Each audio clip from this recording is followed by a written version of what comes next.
at length about, I know last time we were talking in person, we were talking about the headsets, like the Hmm. Oculus, or I forget, is it Vision Pro that Apple's been using? It Um, is.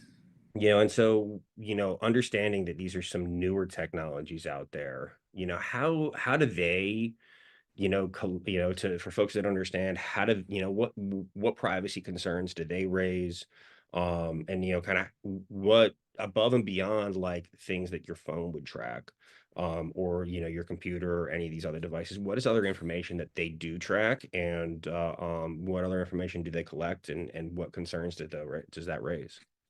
Yeah, I think the headset space is an interesting one, and I kind of, you know, the way that I view it is, I think Steve Jobs said it pretty well. I think it was in his biography. He said, when he started with the computer, he said, okay, this can be a tool for change, and kind of over that course, I think it was throughout the book, you kind of saw this pattern of him saying, how do I decrease the distance from the user to the machine? Hmm. Right? He would commonly make that reference of like a computer is like a bike for your mind, right? Hmm. With the bike, all of a sudden, humans can become much faster.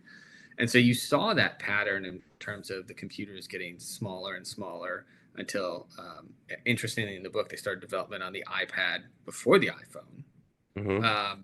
And then, with the mobile phone stuff heating up, they swapped that, and the iPhone came out first. They saw that technology.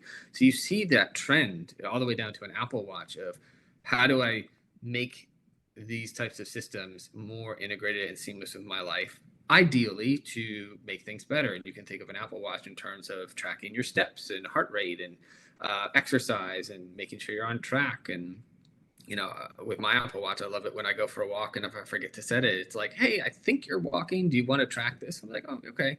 Hmm. So you see that trend, and interestingly enough, you see that with the headsets as well, where yeah, in theory, that is kind of the next step, where all of a sudden you don't have to look to a screen. The screen is everywhere. And again, I'm saying this with kind of that future view